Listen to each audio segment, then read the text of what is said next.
Lo que vamos a compartir hoy, hermanos, es un tema bien interesante y me recuerda a mí una vez que andaba yo paseando mi mascota en el parque de la colonia. Y resulta que andaba yo por ahí, de repente veo así en la grama echado un gato, hermano. Hay razas de gato, pero creo que la raza de ese gato era raza león, hermano, porque era un gatote así, grandotote, con su cabeza y su gran cola, y estaba ahí echado, bien confiado, el gran gato. Y yo veo a mi perrita, una perrita pug, que ya ni mira, hermano, a puras penas camina. Y no crean, yo cuando vi ese gran gato y vi a mi perrita, me dio miedo, fíjense. Yo dije, es que se miraba tan confiado así, pero es que era un gatote. Y yo dije, no, yo me voy mejor, porque sentí temor, fíjense. Sentí un miedo así, de que ya venía ese gato a hacerle daño al perrito. Y no es cierto que el temor es algo que nos acompaña desde siempre. Cuando somos niños, ¿se acuerdan a lo que le teníamos miedo? A veces le teníamos miedo a esa puertecita que se había quedado entreabierta cuando estábamos dormidos, y decíamos, ay, ahí atrás, adentro del closet, algo allí. Uno de niño se imagina cosas, o se imagina que debajo de la cama hay un monstruo que le va a salir ahí. Hay miedo, ¿verdad? Hay temores que nos inundan. Se dice, de acuerdo a una encuesta en los Estados Unidos, que dice la encuesta, que 1 de cada 4 adolescentes, así es, 1 de cada 4 adolescentes que no tienen su licencia de manejo está demasiado asustado para aprender. Ellos saben que hay muchas posibilidades de tener un accidente y morirse, así es que prefieren no sacar la licencia y no manejar. Eso es algo que le está sucediendo a los adolescentes hoy tan fuerte, que en los Estados Unidos, que prácticamente era un rito de la adultez, el sacar la licencia, la gente se siente que ya son adultos. Hoy ya no le están dando valor los jóvenes por el miedo a tener un accidente y morirse. ¿Y qué tal los miedos que nos da la economía? Que se vaya para abajo y que nos quiten el empleo. Ya les vi la cara de afligidos a algunos, ¿verdad? Son temores que surgen. ¿Qué tal la inteligencia artificial? Dicen que se va a apoderar de todo el mundo y va a aniquilar a la humanidad. Son cosas, no crean, eso de la inteligencia artificial es súper sorprendente y camina a una velocidad grandísima, que en 5 o 10 años, a saber cómo va a ser la cosa, pero son cosas que dan miedo. Y es que algunos piensan que el miedo, fíjense, es como una fe, solo que es una fe al revés. Como dice la diapositiva, el miedo es poner tu fe en que las cosas van a salir ¿cómo? De la peor manera. Ese es el miedo. Cuando tú piensas y crees así, pero crees de verdad, por eso sientes esa sensación de querer escapar del peligro, porque crees que todo va a salir mal, que la casa te va a caer encima, que el negocio va a fracasar, que el matrimonio no va a servir, que el hijo no va a salir enfermo. Y todos son temores que no existen, pero creemos que sí va a suceder. Ahora, ¿cuándo es que el temor ya se vuelve algo que no es bueno, hermano? Porque el temor es algo en el ser humano que le ayuda a escapar del peligro. En cierto sentido, es parte del ser humano. Por eso digo que siempre nos va a acompañar el temor. Pero cuando el temor te controla y te hace tomar decisiones basadas en el temor, y ya tu mente está confundida y ya no piensas bien, sino que estás tomando decisiones en base a cómo te sientes de aterrorizado, ahí es el problema. Ahí es donde necesitas saber que el miedo que te abruma y que te controla no es de Dios. ¿Me estás escuchando?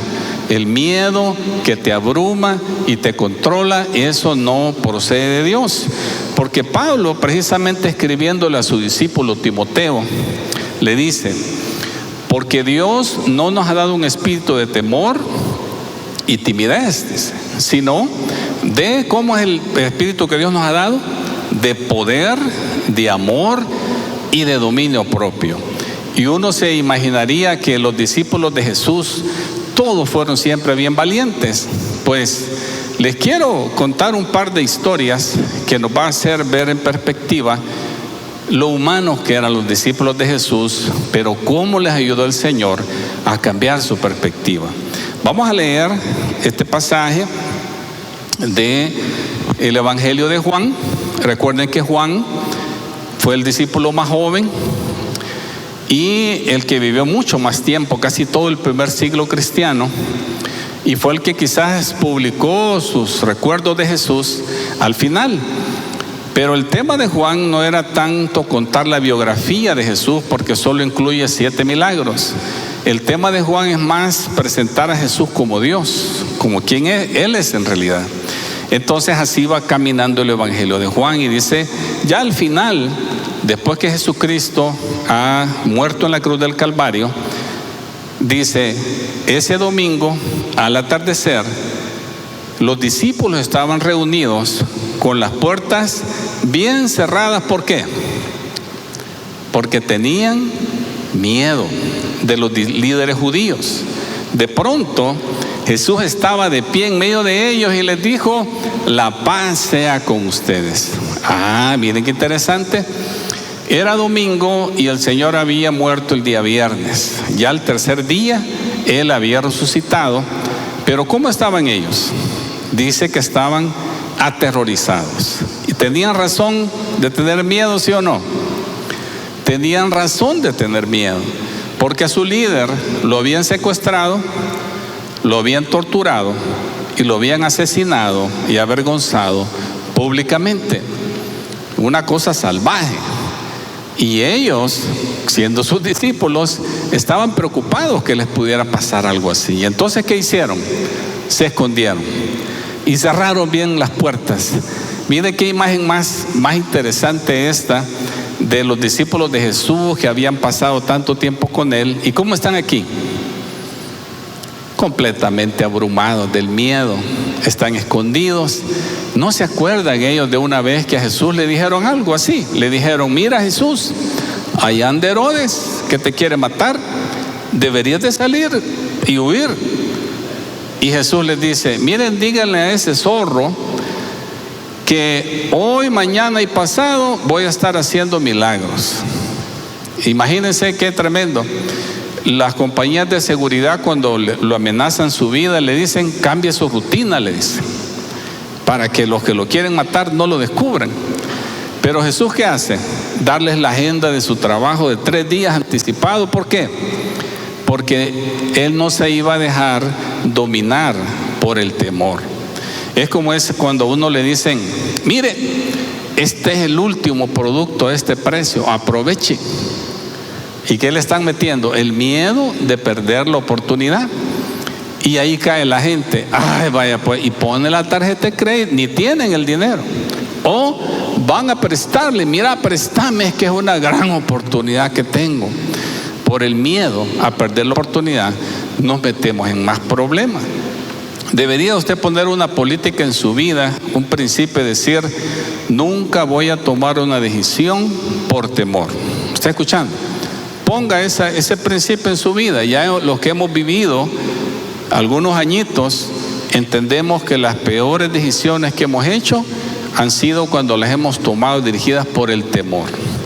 Miedo a perder algo, miedo a sufrir, o como los apóstoles, los discípulos estaban aquí, miedo a perder la vida. Entonces Jesús les había dicho que fueran a predicar, y ellos encerrados, sin poder seguir en la misión para la cual habían sido creados. Entonces el temor a que nos hagan daño es la primera clase de temor con la que nosotros lidiamos. Una persona te trató mal, te engañó, se burló de ti y sufriste. Quizás estás sufriendo mucho hoy, y ese sufrimiento te hace conducirte de manera equivocada con las personas. Tú crees que todas las personas son malas. Es que todos los hombres son iguales. Es que todas las mujeres son pérfidas. A ver qué significa esa palabra, pero ahí está la canción, ¿verdad? Y todo, entonces, que nuestras relaciones están contaminadas por el temor, porque hemos sufrido, y entonces estamos como el puercoespín Cuando alguien se acerca, se enrolla y solo se miran las puyas, ¿verdad?, para defenderse, porque ha sufrido. Entonces, el temor te hace conducirte así. Pero ¿sabes qué? Jesucristo te ama tanto que te invade tu escondite para darte paz. Quiero repetirte eso. Jesucristo te ama tanto que a pesar que tú te escondes y te apartas y no quieres estar relacionado con nadie, como estaban los discípulos, Él te invade tu corazón en su gran amor y te otorga lo que tú estás necesitando. Jesucristo entra, ¿y qué son las palabras que dice Jesús cuando se les presenta? Les dice: paz a ustedes. Yo les digo hoy, hermanos, paz a ustedes. Esa paz es lo que nosotros necesitamos. Entonces, los discípulos están aterrorizados, ellos se miran, se imaginan que los van a llegar a sacar a la fuerza, que los van a torturar, que los van a matar. Y aunque todo eso puede ser cierto, o no era cierto, hermano, que los podían pasar, sí era cierto. De hecho, después dicen que apresan a Pedro y a Jacobo lo matan ahí a espada, dice que muere el apóstol de Jesús. O sea, sí era cierto que ellos podían sufrir todas esas cosas, pero Jesucristo entra y les dice que ustedes lo que necesitan es la paz. Ahora quiero entretenerme un poquito en este tema de la paz. La palabra hebrea de paz es shalom. Amén. Esa es la palabra bíblica. Y en el pensamiento hebreo bíblico, hermano, esa palabra no significa ausencia de conflicto. No significa que no te va a pasar nada o que todo está seguro, todo está asegurado, no van a entrar los ladrones, todo está bien. Pues tengo paz. Eso no es la paz, eso no es shalom.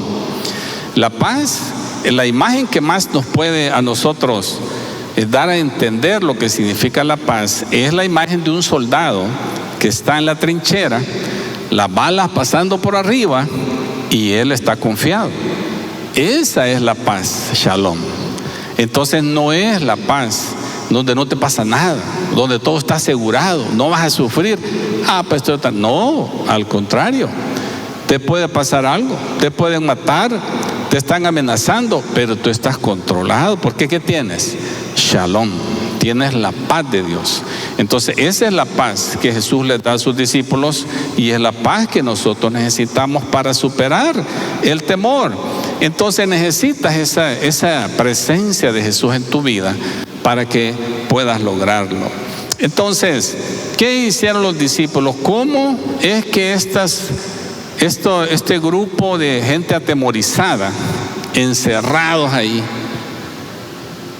aterrorizados porque les iba a pasar, cómo fue que de repente estas personas se levantan y predican y convierten a miles de personas? ¿Qué es lo que pasó?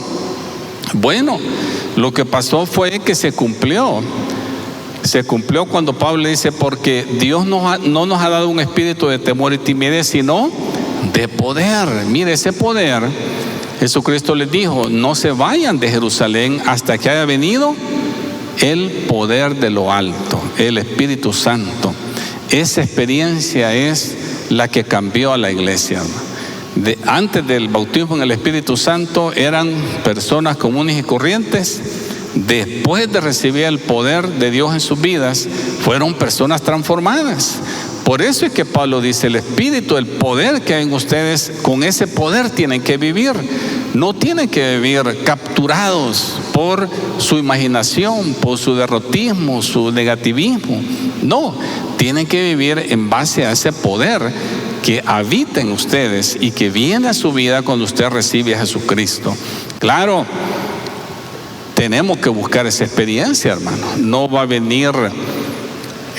Yo sí espero que aquí en la iglesia, en los cantos, algo pase, ¿verdad? Pero en el día a día necesitamos buscar a Dios para que venga esa investidura de poder.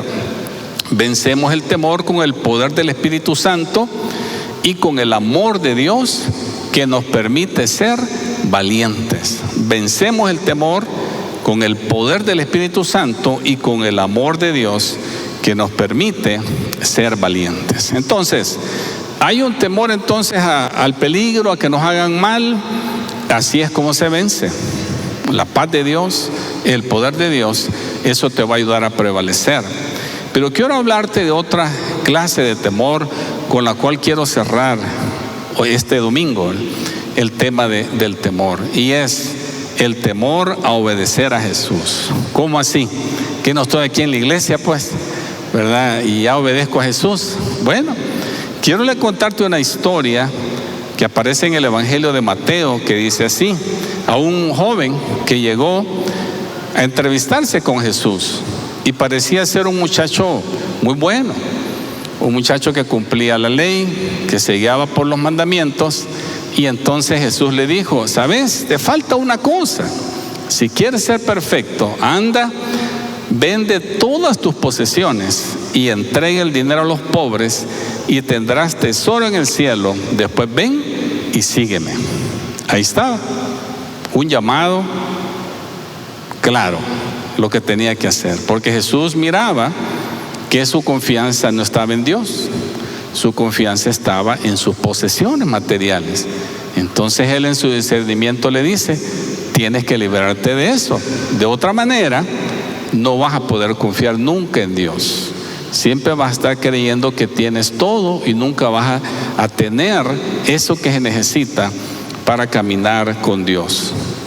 Lamentablemente, dice que el joven, cuando escuchó lo que Jesús le dijo, tuvo miedo, porque tenía muchas posesiones. Tuvo miedo a dejar sus posesiones.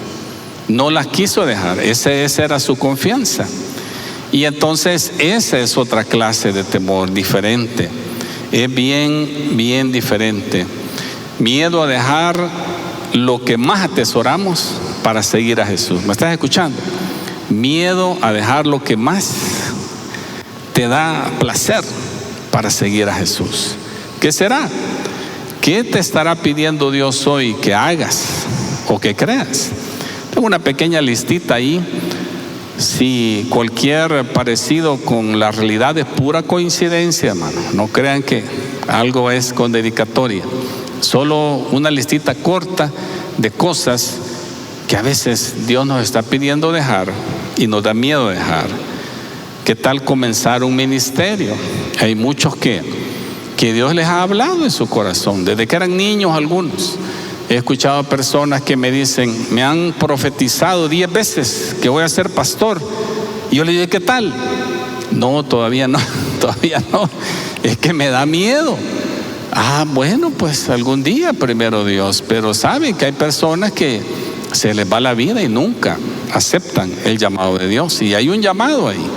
Yo sé que hay un llamado de Dios en ti, que Dios te lo ha hecho hace mucho tiempo, o quizás recientemente, y hay un temor ahí. Un ministerio es un trabajo de fe en el cual tú sirves a las personas más necesitadas para cambiarles su vida.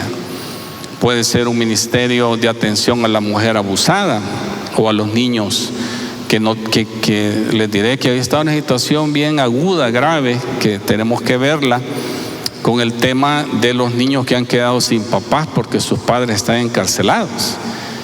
Es una situación grave.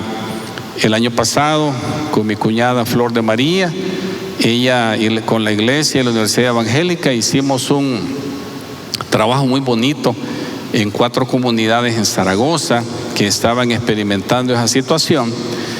Y el tema ahí era el dolor, superar el dolor de no tener a sus padres, aquellos niños chiquitos. Dolor de gente que también ha perdido sus familiares y ¿qué hacer? Entonces, al final hubo una clausura y los psicólogos de la universidad les dijeron a todos que les dieron, que inflaron un globo, les dieron un globo y les dijeron: cuando nosotros les demos la señal, suéltenlo, y todos suéltenlo, simbolizando que dejan ir el dolor. Y yo estaba ese día ahí, y cuando vi ese montón de globos ahí, me quebrantó mi corazón, porque yo dije: cuánto dolor hay ahí, y son niños los que están soltando estos globos. Situaciones así son las que Dios te habla, tu corazón, para hacer algo. Hay tanto sufrimiento, hermanos, aquí, no digamos en el mundo, aquí, cerquita de nosotros. Hay asilos de ancianos que tienen escasez de sus, no solo de comida, sino que nadie los visita. Un ministerio bien barato es irlos a visitar, fíjense, porque solo es de ir y estar con ellos, organizar grupos para estar ahí con ellos. Bueno, tantas cosas, hermano. Un ministerio es hacer algo de fe que requiere recursos para servir al más necesitado. Quizás Dios te está hablando a ti. ¿A quién de ustedes Dios le dice que vuelva a la universidad? Saben que a mí me costó terminar la universidad. Y primero saqué un grado técnico, de ahí entré a la universidad y de ahí me casé, ¿verdad? Saqué doctorado en ingeniería, porque 8 años sacando ingeniería, ¿verdad? Casado, con hijos, pastor de jóvenes y todo eso. Me costó un montón terminar. Y por dos veces sentí las ganas de tirar la toalla. Pero al final terminé, fíjense. Y con el tiempo yo sentí llamado a prepararme más en la cuestión ministerial. Y solicité una beca a los Estados Unidos para estudiar una maestría en teología y necesitaba un grado universitario. Imagínense, no hubiera tenido el grado universitario, no voy a eso, hermano, me pierdo eso. Entonces, ¿quién sabe lo que Dios tiene para ti?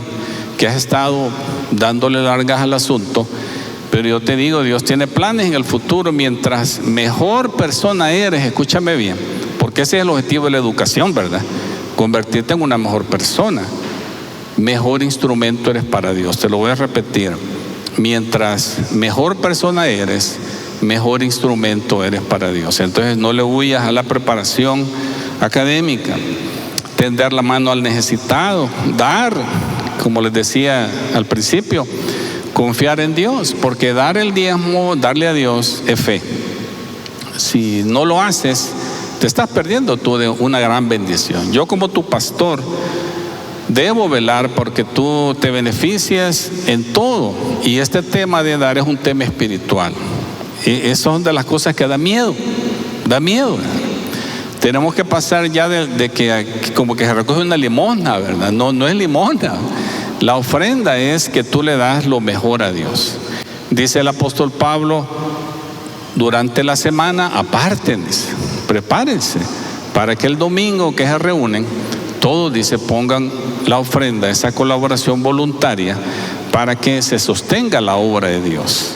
Y sostener la obra de Dios en gran parte es hacer esta reunión, que como ustedes ven es una reunión excelente, maravillosa, pero que requiere recursos para hacerla. Ahora voy con lo duro, ¿verdad? ¿Será que Dios te está llamando a romper con una persona que no honra a Dios? Y estás ahí atrapado, atrapada, con una persona que no es tu esposo, no es tu esposa, quizás hasta tiene otro hogar, y estás ahí atrapado, atrapada en que un día me dijo que se va a casar conmigo. Y estás atrapado, atrapada ahí en esa situación y no estás honrando a Dios, y sabes que te estás limitando mucha bendición de Dios por estar en esa situación.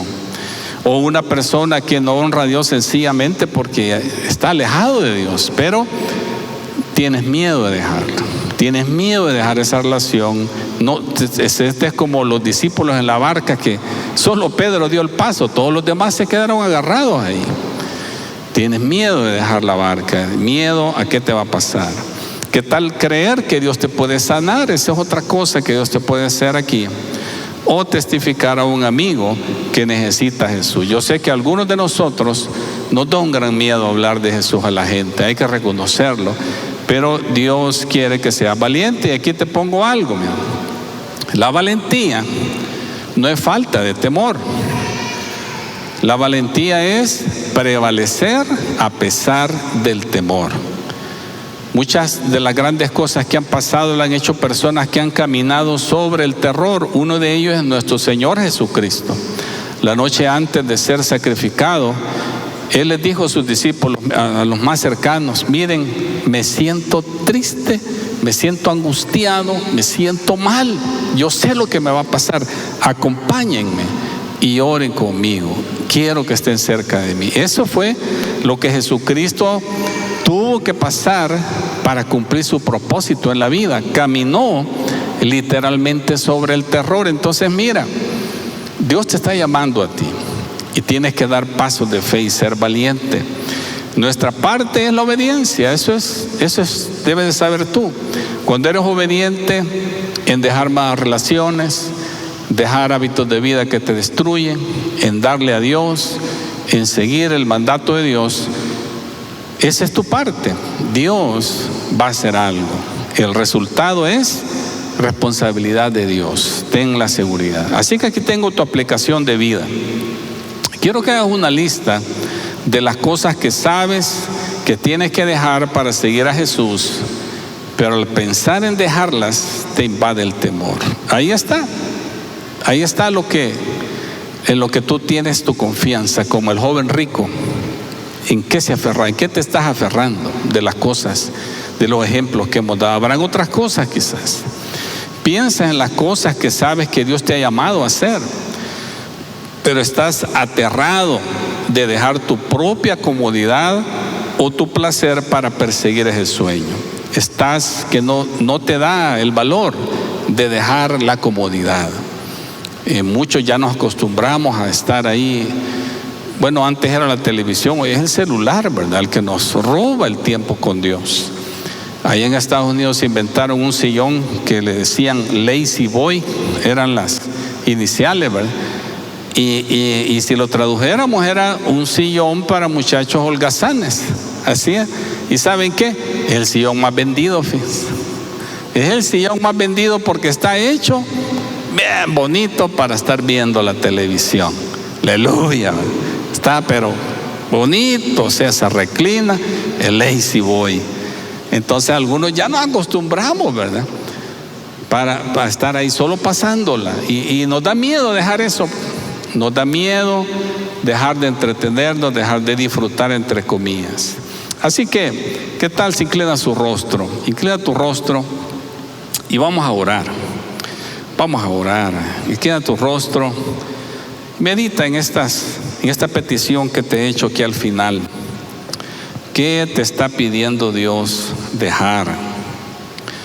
¿Qué te está pidiendo Dios comenzar a creer? ¿Qué te está pidiendo el Señor?